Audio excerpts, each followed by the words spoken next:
Do we know who has opening prayer tonight? Okay. You got it, Gary? Okay. What's that? Is somebody doing opening prayer? Is somebody scheduled? Gary, you've got opening prayer, so we'll begin here in just a few moments. Gary, we want you to remember Art Brown. He's an elder at the Fort Street Church of Christ. We figured do it now. He passed away this morning. He had a minor seizure earlier this week on Tuesday, and then he started having kidney failure. He was in ICU. We thought he was stable, and then I got an email, or text message this afternoon from Pam Johnson that he had passed away. So if we could remember Art Brown in our prayers. Any other prayer requests that we need to remember at this time before Gary leads us in a word of prayer?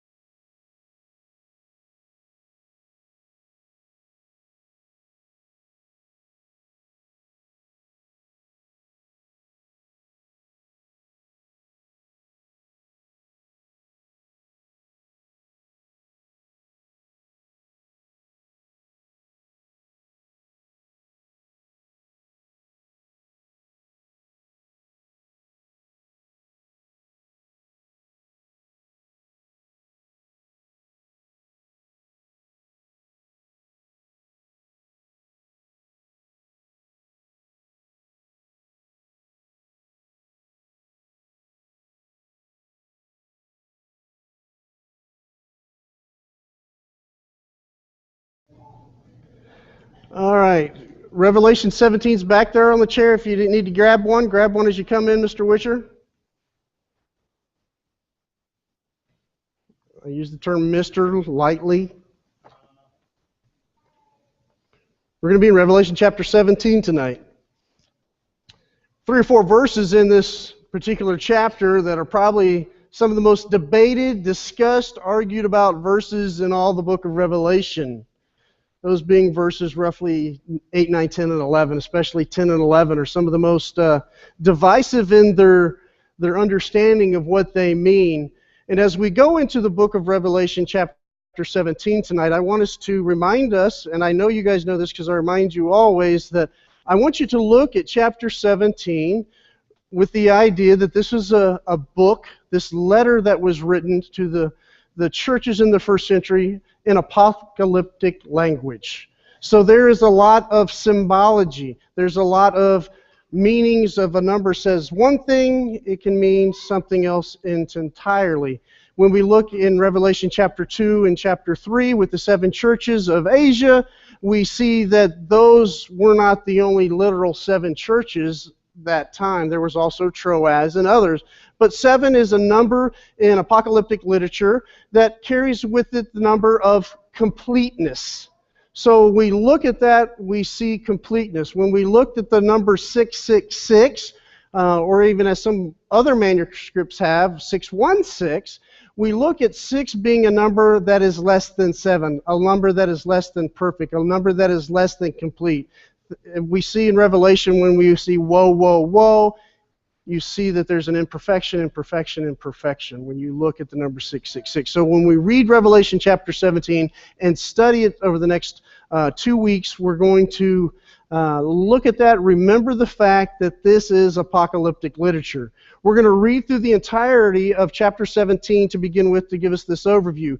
Gary in his prayer, mentioned that the victory has already been won, and this is a reiteration to us today that the entire book of Revelation, its purpose was for those first century Christians that there is victory, there is hope, and we will go home if we remain faithful unto death. Revelation chapter 2, verse 10. So we see throughout the book of Revelation, we see all of the symbolic writings and words and visual imagery that the world gets so captivated with, when really they are an image to describe something that John couldn't find the words for, or he wrote them in such a way to get a message across without incurring any wrath from those who were there. So beginning in Revelation chapter 17, verse 1, we'll be reading out of the New American Standard Bible, 1995. The doom of Babylon is the header on this. Then one of the 7 angels who had the 7 bowls came and spoke with me, saying, Come here, I will show you the judgment of the great harlot who sits on many waters, with whom the kings of the earth committed acts of immorality, and those who dwell on the earth were made drunk with the wine of her immorality. And he carried me away, referring back to that angel, and he carried me away in the Spirit, or in spirit. The word "the" is not in the original language. That definitive article is not present. So if we read it in the original language, and he carried me away in spirit into a wilderness, and I saw a woman sitting on a scarlet beast full of blasphemous names, having 7 heads and 10 horns. The woman was clothed in purple and scarlet, and adorned with gold and precious stones and pearls, having in her hand a gold cup full of abominations and of the unclean things of her immorality. And on her forehead a name was written, a mystery, Babylon the Great, the mother of harlots and of the abominations of the earth. And I saw the woman drunk with the blood of the saints and with the blood of the witnesses of Jesus. When I saw her, I wondered greatly. And then the angel said to me, Why do you wonder? I will tell you the mystery of the woman and of the beast that carries her, which has the 7 heads and the 10 horns. The beast that you saw was, and is not, and is about to come up out of the abyss and go to destruction. And those who dwell on the earth, whose name had not been written in the book of life from the foundation of the world, will wonder wherein they see the beast that he was and is not, and will come. Here is the mind which has wisdom. The 7 heads are 7 mountains on which the woman sits. And they are 7 kings. 5 have fallen, 1 is, and the other has yet to come. And when he comes, he must remain a little while. The beast which was and is not is himself also an 8th, and is one of the 7, and he goes to destruction. The 10 horns which you saw are 10 kings who have not yet received a kingdom, but they receive authority as kings with the beast for 1 hour. These have one purpose, and they give their power and authority to the beasts. Verse 14. These will wage war against the Lamb, and the land will overcome them, because he is the Lord of lords and King of kings, and those who are with him are called and chosen and faithful. And he said to me, The waters which you saw where the harlot sits are peoples and multitudes and nations and tongues. And the 10 horns which you saw in the beast, these will hate the harlot, and will make her desolate and naked, and will eat her flesh up with fire. For God has put it in their hearts to execute his purpose, by having a common purpose, and by giving their kingdom to the beast, until the words of God will be fulfilled. The woman whom you saw is the great city, which reigns over the kings of the earth. I was supposed to announce this before I began class, but there's no teen class tonight. So if you have teens and they're down in the teen room waiting for Nick Sears, he texted me and said he's sicker than a dog. So I don't see anybody that would have a teen downstairs yet. My kid is coming. They got lost. So okay. BK, would you check? You know where the room's at? All right, thank you. He's asking Yolanda for directions. Yeah, take your iPad so we have GPS coordinates with you. The doom of Babylon. Babylon the great harlot, the great prostitute. Those are the terms that you hear when you talk about Revelation chapter 17. We looked at chapter 16, we finished it up, we move into chapter 17. We get into the fall of this story here, the fall and the story of Babylon. Chapter 17 gives us an explanation regarding the identity of Babylon. 18 is the actual fall where it's graphically portrayed, and then 19 is where the heavens rejoice at the fall of Babylon. We see that there is apocalyptic literature, and when there's apocalyptic literature, or for that matter, even straightforward writing, that people will disagree and have different interpretations. Again, what we've said is through the study throughout this book is that Revelation, there are so many different interpretations. You can have a historicist point of view, a preterist point of view, a futurist point of view, or what some call a spiritual point of view, or then you can have what I call the eclectic or hybrid point of view, which is a little bit of everything that seems to go along better with the rest of the scriptures. We look at this picture, we see the graphical images of and I'll bring it up next week to show you some of them. Some of the pictures where you see the woman, the harlot, and all of her scarlet adornment in gold, riding on this scarlet beast. That's what people relate to? Was it a real harlot? Was it a real beast? Or are those representative and symbolic of something else? And we'll look at that. The harlot, there's basically three kind of views on who she is. And we're just going to kind of give you some preface, foreshadowing of the study here. Some say that the harlot is apostate Jerusalem. That this then takes place before 70 AD, and that Jerusalem, because they have turned away from the teachings of God, this is apostate Jerusalem. Others will say that this is the apostate church throughout this Christian dispensation with a focus on the Roman Catholic Church. So when they see the woman, they see and equate her with the Roman Catholic Church, or some derivative of her. So when we talk about she's the mother of harlots, well, then the Roman Catholic Church and all those derivatives that have fallen out from that, they say, well, that's obviously the Roman Catholic Church. And so as we go through, as we often do, we'll look at the four major views, but I want you to understand that. And then finally, the third view is that this symbolizes, the harlot does, pagan Rome. This is Rome, and we see that when we look at the seven hills. We see that when we see it's called the Great City. We'll see that in other indications as we read chapter 17 and go into it in a little bit more detail. But is it only for the city of Rome and the Roman Empire? Or can we read into it and say, through some eisegesis, that not only is this Rome, but it applies to any country or nation that is apostate or apart from God? Check that. Not apostate, because they never were, but that they were against God and persecuted Christians for long periods of time. It says, one of the angels in verse 1, one of the angels basically came and spoke with me. We don't know which angel. You know why? Because it doesn't tell us. And you know what else? It doesn't matter. It's not relevant. And we don't know if it was the one who had the first, the second, the third, or fourth, fifth bowl. While we crave those details, because so often when we read Revelation, we want to go into the most minutest detail and the minutia, but we need to know that the main thing is that this angels came bringing and taking to John the judgment of Babylon, the fall of Babylon.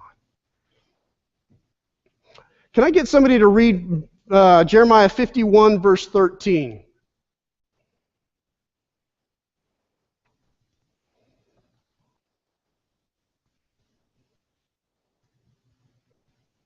Out loud.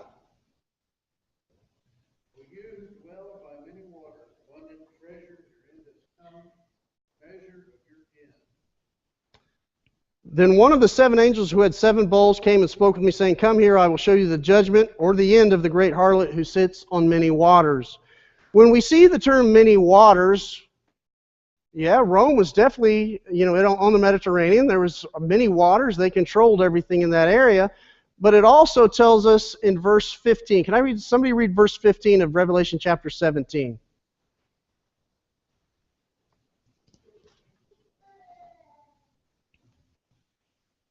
And he said to me, the waters which you saw where the harlot sits are peoples and multitudes of nations and tongues.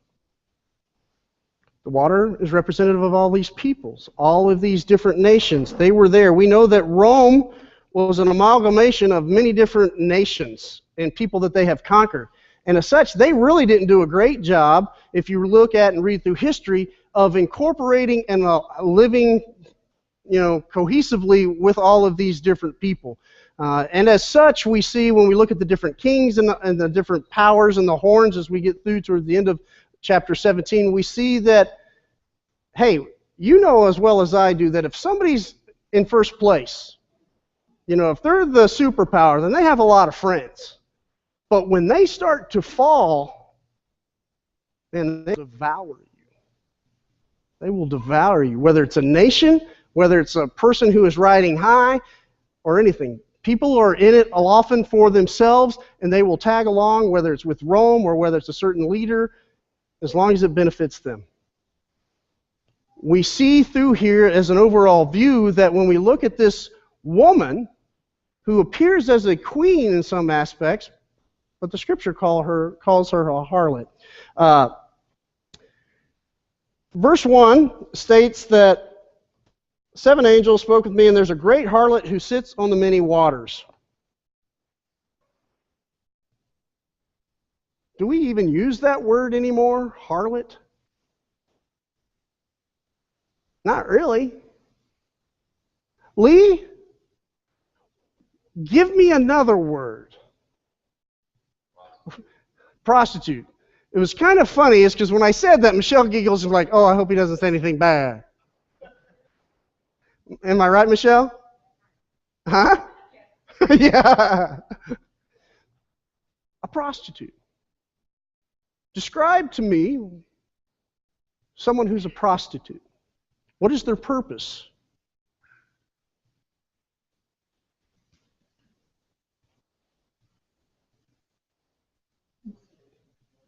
What's that? Fornicate to make money. Selling sex for money. Anything else? Brian? A general. He just called all generals a prostitute. No. A general definition would be someone who sells themselves for profit. Someone who sells themselves for profit. We've also heard, you've heard this, oh, he's prostituting himself. Doesn't have to necessarily involve sex, fornication, does it? No. It can be selling your values to get ahead in society, doing those things. Rome was everything to everybody to get what they wanted. And we kind of see that, and we'll see that more as we go through. In the Old Testament, there's 4 different cities who are called harlots. Name them. Babylon. Can you give me the passage? Well, right, but Isaiah 47, 5 through 15. Babylon was all about the pleasures. That's one. Everybody from this side over, Gary, we'll let you stay on this side, gets 5 extra bonus points for Carol getting the correct answer. Someone else. Jerusalem. 2 points because that was an easy one. 5 if you can tell me where. Well, you got the A right. Isaiah 1. Anyone else? Jerusalem, Babylon, rhymes with Nineveh. Nineveh, right. Who said that? BK? Alex? -1 for duplicating answers. And who's the last one? Gary? Tyre. What were they known for? What was Tyre known for? Wealth, the opulence of Tyre. So we have here 4 different cities. So who's the harlot? You can see how some of the preterists would say, we're talking about harlot. Well, that's obviously Jerusalem because it was Jerusalem in the Old Testament in Isaiah chapter 1. Or is it a composite the way we see so often, in Daniel and other things? And when we look at apocalyptic literature, we talk about that when we see things that look, man, that's just like in Ezekiel. But it's a little different. We have the pleasures of Babylon. We have the opulence of Tyre. We have Jerusalem, who were spiritually apostate or basically against God. And who did we leave out? Nineveh. And Nineveh, what Nineveh did was what? They destroyed and occupied. Would that describe Rome, Mr. Wells? If we had an amalgamation of all 4 of those, would you say that describes the harlot, and would you say it is Rome? Do you think it's Rome? Why? We're not there yet, Gary. -30. Carol, +5 for you for having to sit next to him. Why, Gary? Go ahead, 18. Well, just the description begins to give this metaphorical Babylon. All the language has been drawn from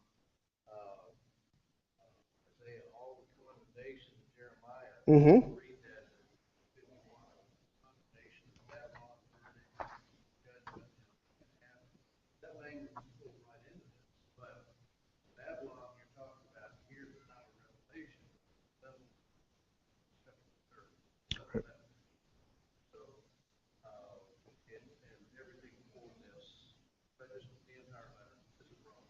Yeah. It's kind of like we would say Adam was a type of Christ. Rome is a type of Babylon. Comments? Questions? Disagreements? Anyone else have a different philosophy idea? Agree with that Rome is the harlot? When you look at that, and if you go with that, Rome is the harlot, and you look as we read through this, it clarifies a lot of things. Because we look through 17, 18, and 19, and we see that, as Gary alluded to, when we get into 18, and it gives us more of that graphical visualization of the harlot being Rome, then we can understand and see that more and more. But even in 17, when we talk about, the hills and the kings and stuff like that, and when you get into, verses 9, 10, 11 stuff where people are trying to say, well, we'll get there. It's just too much of a mess to even begin with. Gary's going to do a chart for us on that. Verse 2, with whom the kings of the earth committed acts of immorality, and those who dwell on the earth were made drunk with the wine of her immorality. When we talk about the kings of earth, who are we referring to? The kings who are in alliance with who? Rome. When we talk about the people who dwell on the earth, we are talking about who? Who? Throughout Revelation, when we see those who dwell on the earth, over and over and over again, that particular phrase, that clause, those who dwell on the earth, refers specifically to a group of people. Who is it? I'll give you a soft one. Is it a Christian, or is it the unfaithful? Those who are of the earth. Worldly. Good answer, Lee. 5 points for you, Michelle. So as we go through this and we see this, that they have become drunk on their immorality. What were the 3 things that caused the Roman Empire to fall? I've given you 3 throughout this short class that we've been on, described by Gibbons. What are 3 things that caused the Roman Empire to fall? Give me one. The emperor thought he was God. Okay, but that's not one of the 3 I gave you, but that's a good one. So +5. Carol? Decay, internal decay from inside. Immorality. Carol's on a roll. Number 2, anyone? Right. Natural disasters. I don't know who said that. Oh, wait, it was me. And number 3. War, right. Attack from the east, the Parthians, the Vandals, the Goths, the Visigoths, those who came and attacked. There was multifaceted reasons for the Roman Empire to fall. But you're first century Christians, you're hearing this. Blessed are those who hear the word. Remember that from the very beginning. How often do we think, now I'm going to go on a tangent, but that they're hearing this, and you can be blessed by the hearing of the word of God. How often when we read Revelation chapter 17 and it's read aloud to us do we realize that it's a blessing to hear the Word of God and be able to read it aloud in this country? It's what? It's tough because we're not persecuted? Okay, absolutely. And we have I think I have this note about the different Herods.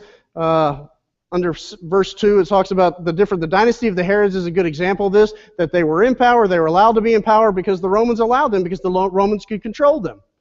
Well, along with that, you see, who controlled the chief priest, the high priest? Gary? Was the chief priest in charge of everything by himself in the synagogues in the Sanhedrin? How did he get in power?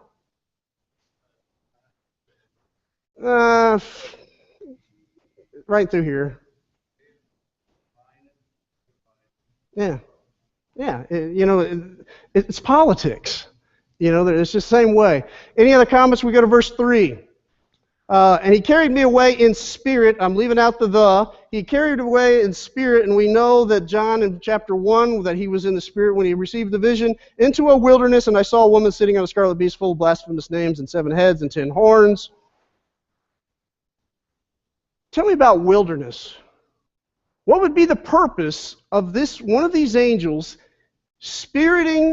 carrying away If you look at Luke 16, I'm drawing a blank on the Greek word right now, but the Greek word that's talking about carried away here, when he's carried me away, is the same word in Luke 16 where Lazarus is carried to Abraham's bosom. Drawing a blank on that word. If you have it, let me know. But it's the same word. It's a carrying away. But why wilderness? What's the purpose? John's been in heaven. Couldn't they have just showed it to him there? Is there any significance to wilderness?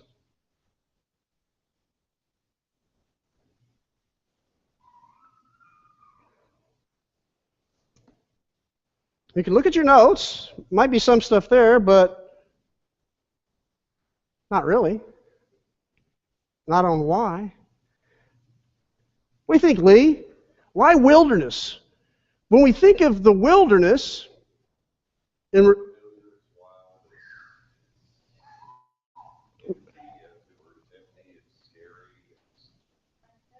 it's untouched. Okay. Miss Johnny? Okay, hold on. I'm going to have to come back. I heard some coughing. I couldn't hear you. They did not have God's word missing, but they added so much to it that they had to. Okay, so they had to go into the wilderness is representative of the fact that there was no word there. Is that what you're saying? Okay. The origin of the beast is where there was a void of truth in the word. We see that, with Nineveh and those places, they were referred to as being in the wilderness as well. We also know that God's people, when they went away to the wilderness, was that a good thing or a bad thing? Bad thing? Why, Brian? They were punished. That's why they had to go through the wilderness. Yeah. True. Those generations, those corrupt generations, who trusted God. So they went to the wilderness to get rid of them. That's the bad side of it. The good side of it would be they had to go through the wilderness to get rid of all the people that didn't trust God. A cleansing. Yeah. That regardless of what happens, we know that ultimately who's in control. If for those who remain faithful, those who remain faithful aren't sitting out in the wilderness. It's those who are lost. Okay? Full of blasphemous names having 7 heads and 10 horns. Let's just take the 2 numbers there. Number 7. You have something, Brian? 11. Thank you. Mm-hmm. The question, is he gone to the wilderness to see the lady, or is she? Because she's not there, or is she? Why is he in the wilderness? We don't know why, but does he see her there, or does he see her from there? Does that make sense? Do you guys get that? Was he transported taken to the wilderness, and then put in the wilderness, and from the wilderness, then he could see her? Or was he transported to the wilderness, and there she was? Yes! Well, let's look at it. And he carried me away in the spirit of the wilderness. I saw a woman sitting on a scarlet beast, full of blasphemy. If I'm going to infer from that and read into it, I would say that she was there. Personally, Gary, would you agree with that, or anybody feel that he had to go there to look into another area to which is a +5 for just actually having a thought. Now, that was great. Because so often when I read that, no, I'm serious. When you read something, you just like, oh, he went there, she was there. But no, that's what I love about class, is that you get a different perspective and it allows you to look at things in a different way. Because we always don't want to seek things to reinforce what we think is right. We want to seek the truth. Gary? It was that glaze. And Carol was going like this.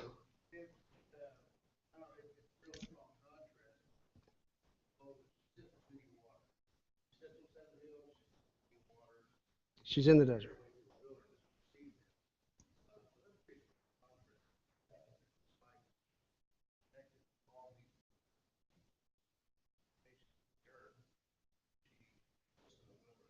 She lives in a barrenness.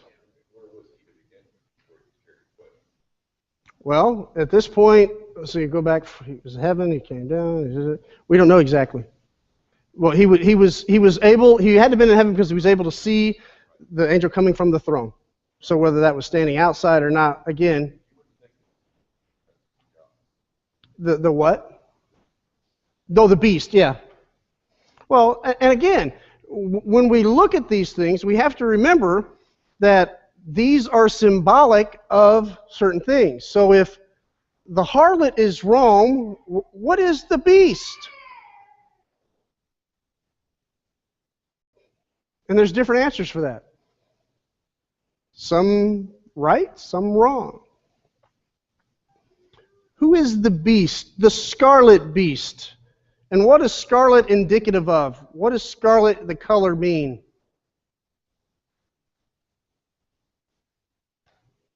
Blood? Murder? Okay. Anything else? Sin? Though your sins be as scarlet, I will make them as white as snow. Okay. Anything else from like a secular point of view? Royalty? Royalty. Both have the same color. What does that mean, Mr. Wells? Beast is scarlet.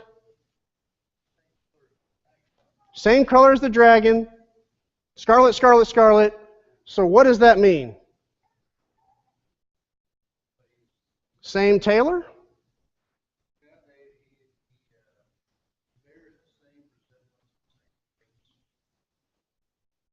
And we talked about that today. If you're going to, what is the old saying? You're going to sleep with a dog, you're going to get what? Fleas? Miss Johnny? He went into the abyss, but we're not there yet. But Miss Johnny's reading ahead for plus 25 points. But we'll let you go ahead. He was in the abyss. In Revelation, you pull that from Revelation chapter 9, verses 1 through 3. Right? Can I get somebody to read 1 and 2, and then so we can kind of go with what you're saying, Miss Johnny? I think it's 9, 1 and 2, actually. Can you read it out loud, Gary?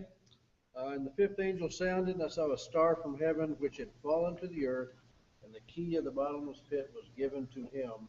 And he opened the bottomless pit, and smoke went up out of the pit like the smoke of a great furnace, and the sun and the air were darkened by the smoke of the pit. Okay. So the smoke came below us.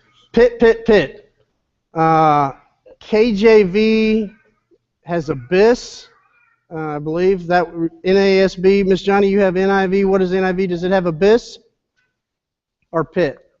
It has abyss. Yeah, it has abyss. So we go all the way back to Revelation chapter 9, verses 1 and 2, when we talk about that abyss and what it stands for. And, you know, is it hell? No. What is the abyss? It's that bottomless shaft that we talked about. But I want to get back, because I didn't let you finish, Miss Johnny, but I wanted to read in context. You said he comes from the abyss. It's the devil's work. That's where the bad people will be. The bad people will be, okay. And scarlet being, you know, that color, as we've talked about, can be blood, it can be sin, it can be royalty. Either way, so here we know that the dragon, Satan, who's the beast? Harlot, Rome, who's the beast? False prophet? Okay, that's one answer.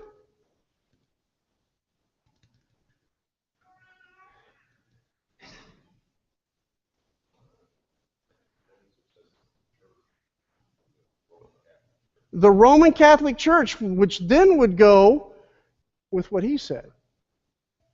Could it be the Roman Empire? They were in cahoots. Yeah, chapter 13, if you look at that beast that came out, you got the beast of the sea and the beast of the land. You got the Roman Empire. You've got cult or emperor worship, pagan worship. And riding on the back of this beast, using all of the power and harnessing that power, is Rome. Does that work, Gary? Or is that off base? That'll float, that'll cook, right? But as what Alex said and what Lee said, there are some who view that as the Catholic Church and the Roman Catholic Church because of when we get into the mother of abominations and the phrases that some of the Catholic priests, or excuse me, the Catholic popes have made, is that they are the mother of the church, and all of these other blasphemies that they have made, and that they would adorn themselves in scarlet robes and purple robes and all these jewels. you can see where they can make that analogy, but what difference would it have made to the first century Christians? You know, Rick Whitworth once told me, just because the hole is round doesn't mean you have to put the round peg in there. You can make things fit, but it doesn't mean that's where it's supposed to go. Okay? We go back to Revelation. Brian touched Revelation chapter 13, verses 1 through 8. We saw the political powers and everything like that. The scarlet beast first mentioned in chapter 13, I believe it's in the very first verse of chapter 13. Blasphemous names, over and over again, blasphemous names. Got time? Okay. Like the beast from the sea, the scarlet beast had 7 heads. Like the beast from the sea, the scarlet beast also has 10 horns and wears blasphemous names. Just looking at the numbers 7 and 10, what do they symbolize in apocalyptic literature? Somebody give me one. 7. Completeness, number 10. Perfection, completeness, fullness, all of it. So hold on to those when we get in and when we're talking about the 7 kings and the 10 powers and the 10 horns and we look at that. What do horns usually represent in the Old Testament? Horns mean what? Power. So what would 10 horns mean? Absolute power. 7 heads, 7 kings, or the totality of all the different kings, all the different leaders through that time for the first century, but throughout time. There's a lot of leaders, a lot of governments throughout the history of the Christian dispensation who were immoral as well. Okay? And we can go back to Daniel 7, where the 10 horns represent the kings and the blasphemy spoken by Antiochus Epiphanes there. Verse 4, the woman was clothed in purple and scarlet. We talked about that. And adorned with gold and precious stones and pearls, having in her hand a gold cup full of abominations of the unclean things of her immorality, whom you saw is this great city, which reigns over the kings of the earth. Again, another indication. You don't have to wait till chapter 18 to see that they're referring to Rome here. But look at this.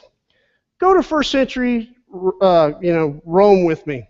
The woman was clothed in purple and scarlet and adorned with gold and precious stones and pearls.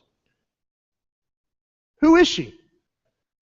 If you saw her walking down the street like that, I guess this is how they walk in first century Rome. If you saw her, see, I had video. You guys probably didn't see that. But would that be a prostitute? What? Not necessarily. It'd be who? Royalty? A queen?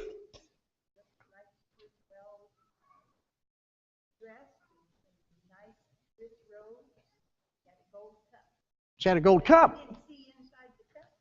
No, we didn't see inside the cup, but again, the gold cup is also indicative of opulence and wealth, right? Test for you. What did the women who were harlots or prostitutes wear on their head in the first century? A bib? A veil. That's a better answer than bib. Betty said a red light.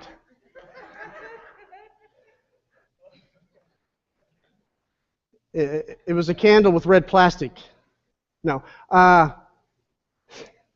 Where do you go from that? What she actually would wear is a headband. Not like you wear, Jim, when you mow the yard, but a headband that had her name on it. Now, as we look at this harlot described here, she's going to have a name on her, right? And we'll see where it's at. But they would have a name on them. They would also, like even if you took in Corinth, remember when they would walk with their sandals and they would make imprints in the dirt and the sand were there, it would have basically on there, hey, follow me. Yeah, this was not, a wonderful place to live. Having in her hand a gold cup full of abominations and of the unclean things of her immorality, whom you saw is the great city, Rome, which reigns over the kings of the earth, Rome. Okay? We see here, when we get into verse 5, and we're going to get there in just a second, but I want to read it. It says, "And on her forehead a name was written, a mystery, Babylon the Great, the mother of harlots and the abominations of the earth." A mystery can mean two different things. It can mean lots of different things. But in the New Testament, a mystery could be something that has been revealed, or a mystery could be something that appears one way and actually is another.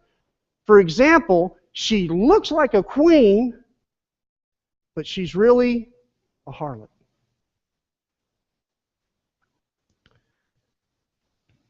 I promise you one thing, but I'm going to give you another.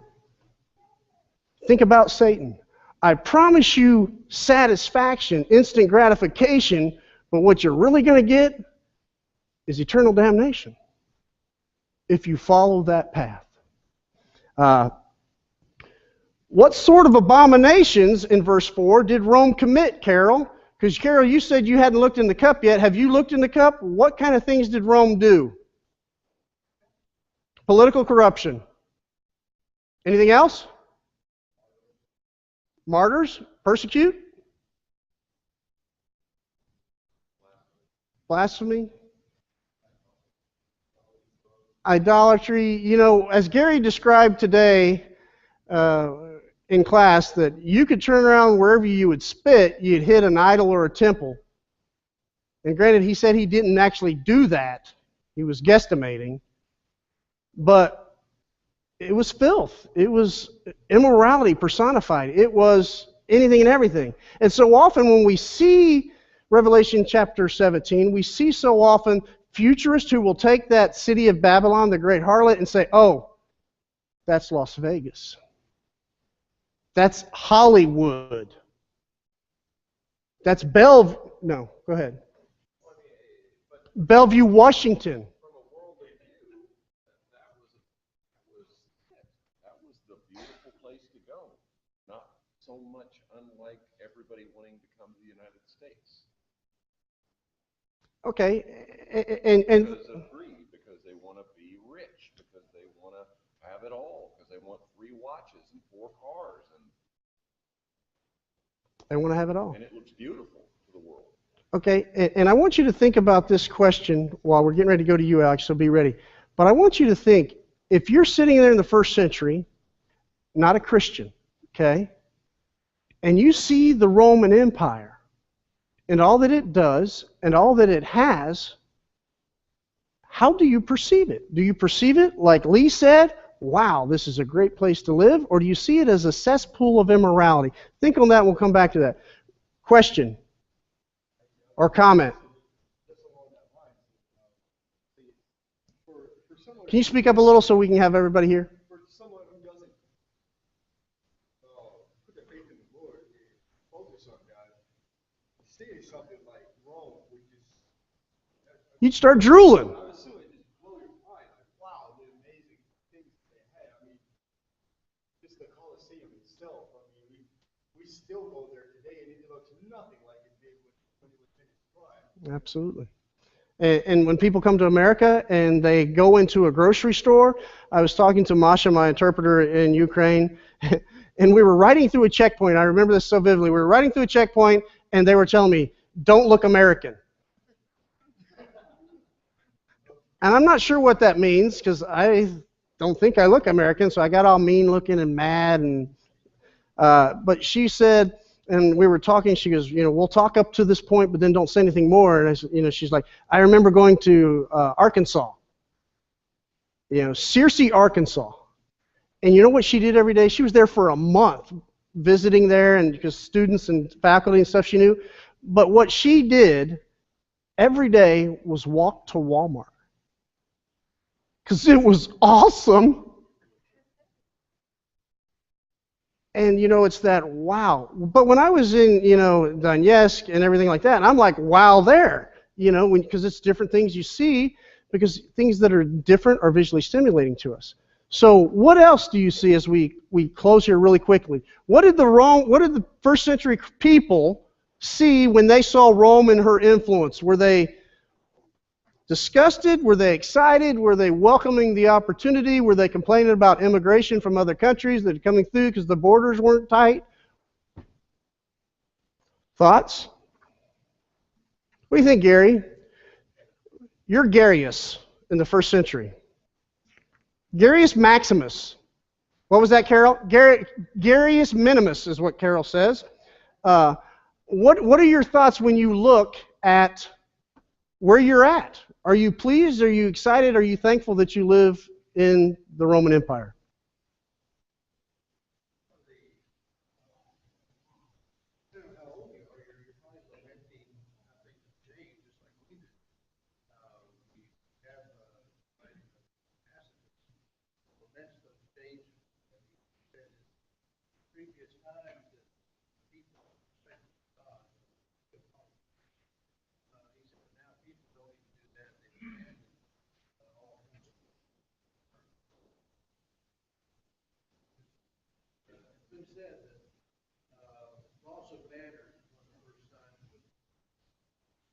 Absolutely. And we're gonna close on that right now. Next week we're gonna read. You brought up Tacitus, but Tiberius also wrote in that same time, and in the book called The 12 Caesars by Suetonius, he writes has one stanza in there written by Tiberius to where it's just that it used to be a love of wine, and then it becomes a love of men's blood. So it's pretty interesting. So thank you guys for your comments and your input. You all passed tonight. I appreciate that. And I turned it over to